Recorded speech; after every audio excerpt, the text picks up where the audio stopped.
He thought his millions could buy anything, even her dreams. But when she disappeared without a trace, he learned the most expensive lesson of his life. Alex Reeves was the epitome of new money and unbridled arrogance. At just 32, he had turned a $50,000 investment into a crypto empire worth over $300 million during the latest bull run. His penthouse overlooked the glittering skyline of Miami. His garage housed cars most people only saw in magazines, and his social media feeds were carefully curated showcases of luxury and excess. What Alex valued most, however, wasn't his wealth. It was the power it gave him over others. Growing up middle class in a small town, he'd always felt invisible. Now, with his fortune, he made sure everyone saw him coming. Natalia Vega worked nights at the Velvet Room, one of Miami's most exclusive gentlemen's clubs. At 28, she moved with the practiced grace of someone who had learned to command attention while revealing nothing of herself. Her honey brown eyes held secrets, and her smile, the one she reserved for the highest tippers, never quite reached those eyes. Unlike the other dancers who flaunted designer purses bought by regulars, Natalia lived modestly in a small apartment across town.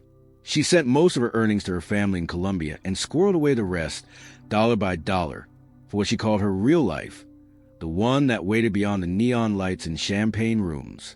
The Velvet Room was where Miami's new elite came to flaunt their wealth, and on this particular Friday night, Alex arrived with his crypto bros in tow, fresh from closing a major deal. Their table was soon littered with empty bottles, and their laughter grew louder with each round. Another boring night in paradise. Alex sighed, scanning the club with disinterest until his eyes locked with Natalia's across the room.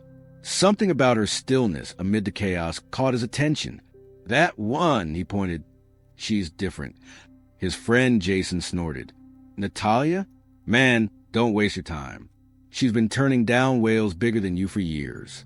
Rumor has it she's saving to start some business. Total ice queen." The table erupted in laughter, but Alex's ego was already piqued. He straightened his custom Brioni jacket. $10 million in crypto says I can change your life by this time next month, Alex declared, the alcohol emboldening him. "What? By getting her to sleep with you?" Jason rolled his eyes. "No." Alex's eyes narrowed, calculating. "By making her dependent on me. These girls all want the same thing, a way out. I'll offer her exactly that. And then we'll see how long her principles last when I'm the one holding the keys to her dreams." His friends exchanged glances, their expressions a mix of amusement and discomfort. "You're on," Jason finally said. "But I want this documented. This is going to be epic when you fail." Alex's smile didn't reach his eyes. "Start the clock." For 3 weeks, Alex visited the Velvet Room every night, requesting private dances from Natalia, but never touching her, never being crude. Instead, he talked about cryptocurrency, investment strategies, the future of digital finance. At first, she was guarded, giving him the practiced attention she gave all clients. But when he mentioned blockchain applications for remittance payments to South America with lower fees, her interest seemed genuine for the first time. "My family loses almost 10% every time I send money home," she admitted one night. "I could show you better ways," he offered casually. Soon, their conversations extended beyond her shifts. He learned about her dream, a chain of affordable wellness centers in underserved Colombian neighborhoods, combining traditional medicine with modern healthcare. Her eyes lit up when she talked about it, her hands moving animatedly as she described the community impact. "How much would you need to start?" he asked one night as they sat in an all-night diner, her still in her work clothes, him pretending this was just another business meeting. "Realistically, at least $500,000. I've saved $87,000 so far," she said quietly. "Another 5 years of dancing, maybe less if I'm lucky." Alex did the math quickly. "And with $1 million? Natalia laughed, the sound surprisingly genuine. "With $1 million, I could change everything. Launch 2 centers, hire the right staff immediately." She shook her head. "But that's a fantasy." 3 days later, after she reluctantly shared her business plan, meticulously researched over years, Alex made his move. "I want to invest in your wellness centers," he announced, sliding a contract across the table at the upscale restaurant where he'd invited her for A business lunch. Natalia stared at the document, then at him. Why would you do this? I believe in smart investments. This is one, he said smoothly. $1 million. Transferred immediately upon signature. 60% ownership remains with you. My lawyers have drawn everything up. Her hand shook slightly as she flipped through the pages. This is too much. It's nothing to me, Alex shrugged, watching her face carefully. Consider it an investment in female entrepreneurship, if that makes you feel better. After hours of questions, after calling a friend who was a paralegal to review the contract while Alex waited patiently, Natalia finally signed. The money was transferred that afternoon to a business account his team had set up for her. For the next week, Alex watched his plan unfold perfectly. Natalia quit the Velvet Room that night. She sent him daily updates about her preparations to travel to Colombia, about the properties she was already viewing virtually for the first wellness center. She even invited him to dinner at her apartment, a simple meal she cooked herself to thank him. Sitting in her modest living room, surrounded by books on healthcare administration and business management, Alex felt an unfamiliar twinge. She hadn't bought anything for herself with the money. No new clothes, no fancy apartment. Every receipt she sent him was for the business. You know, he said, swirling the wine in his glass, most people would have treated themselves to something with their newfound wealth. Natalia looked genuinely confused. This isn't wealth. It's responsibility. She paused. Why did you really give me this chance, Alex? For a brief moment, he considered telling her the truth. Instead, he leaned forward and kissed her. To his surprise, she didn't pull away immediately. When she finally did, her expression was unreadable. I'm leaving for Bogota tomorrow morning, she said softly. I was going to tell you at dinner. I'll come with you, he said impulsively. She shook her head. No, I need to do this part alone.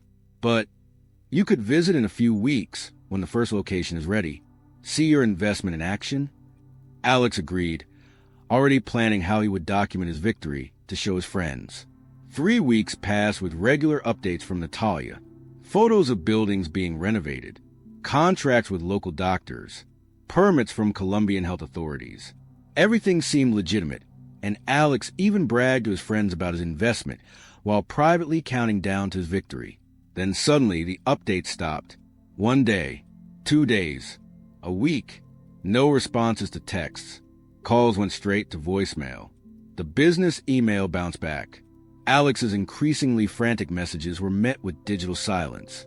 In a cold panic, he contacted his lawyers, who discovered several alarming facts in quick succession. The business account had been emptied methodically over 2 weeks, with funds transferred to a series of seemingly legitimate vendors that turned out to be shells. The properties in Colombia didn't exist. The photos had been carefully doctored. The permits and contracts were elaborate forgeries. Most devastatingly, the Natalia Vega he knew, with her dreams of wellness centers and family in Colombia, didn't exist either. Her real name, employment history, even her accent had been fabricated. The woman he'd invested in, the woman he was beginning to care for, had constructed an identity as carefully engineered as the most sophisticated crypto scam. She played me, Alex whispered, staring at the investigation report. She fucking played me at my own game. His friend Jason was less sympathetic. You wired $1 million to someone you met at a strip club. What did you expect? Alex's humiliation quickly hardened into rage. He hired private investigators, offered reward for information, and leveraged every connection he had. For 3 months, he pursued her ghost across digital and physical space, his obsession growing with each dead end. The breakthrough came from an unexpected source. A bartender from a Velvet Room contacted him after seeing one of his online rewards posts. You're not the first, the bartender told him over coffee, nervously glancing around. There was a tech CEO 2 years ago. Before that, some oil heir. She finds men like you, new money, big egos, something to prove.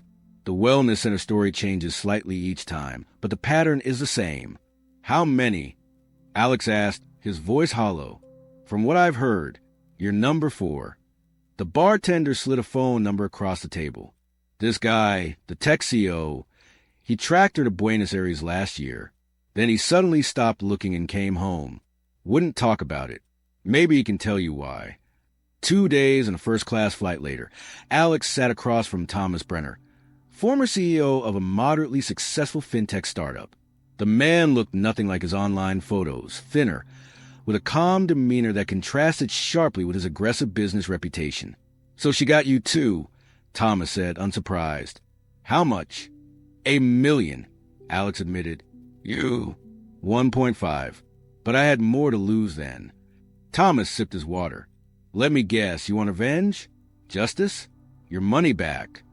Alex leaned forward. "I want all of it. I've got resources, connections.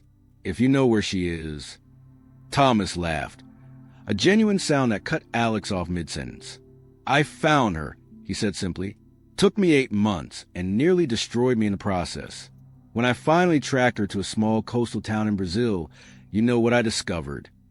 Alex waited, barely breathing.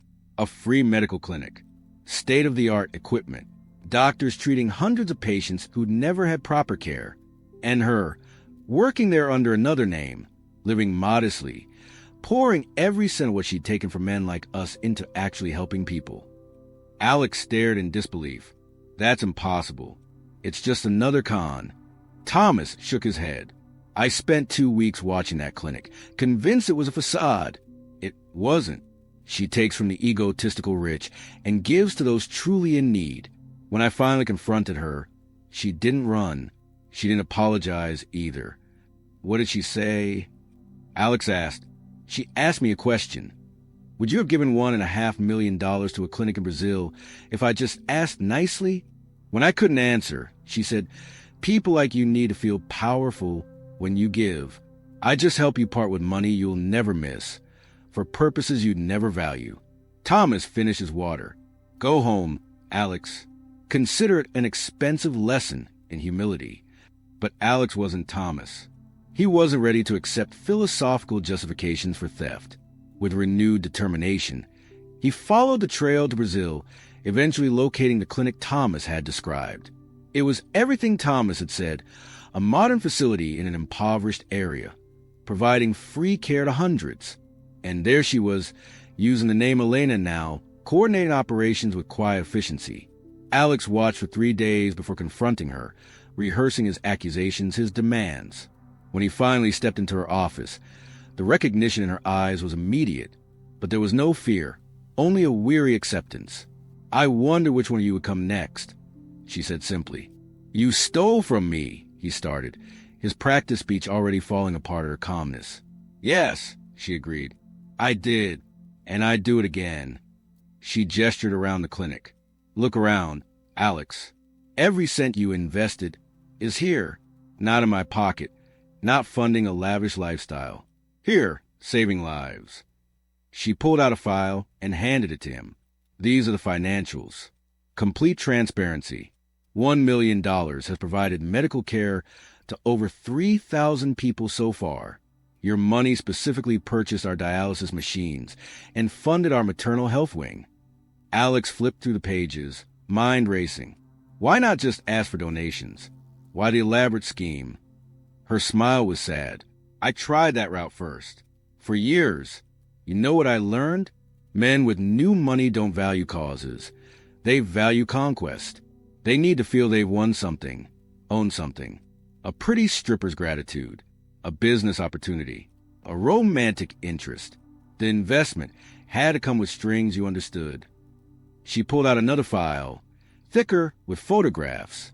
"These are the men I approached legitimately, at charity events, through proper channels. Hundreds of them. Most wouldn't give me 5 minutes, let alone funding. The few who did want to control board positions, naming rights, or me, in their beds. They wanted ownership, not impact." Alex sat heavily in the chair across from her desk, the righteousness of his anger beginning to crumble. "So you judge us all the same," he said finally. "Decided we deserved to be conned." "No," she corrected gently. "I decided the people here," she gestured toward the clinic beyond her office walls, "deserve the resources more than you needed another million in your accounts. I made a moral calculation." She leaned forward. You have two choices now, Alex. You can report me, try to shut this place down, reclaim whatever assets remain, maybe 30% of your original amount. The equipment has been used, the salaries paid, the medications distributed. Or, he asked, or you can see what your million has actually accomplished, meet the patients, talk to the doctors, understand the impact, then decide if it was truly wasted on them instead of sitting in your crypto wallet. 3 months later, Alex Reeves announced the creation of the Opportunity Fund, a $30 million crypto-backed foundation providing no-strings medical funding to underserved communities across Latin America. The foundation operates with full financial transparency and is guided by local healthcare experts. When asked about his dramatic shift toward philanthropy, Alex simply states, "I learned that true wealth isn't measured by what you have, but by what you're willing to give and why you give it." The clinic in Brazil continues its operations under the direction of a woman no longer calling herself Natalia or Elena. She's moved on to another location, another mission, perhaps another mark. But in the small coastal town where lives are saved daily, her legend remains, as does the plaque in the maternal health wing, which reads simply, "Funded by AR, who learned to give without owning." In the game of money and power, sometimes losing everything is the only way to find something worth keeping.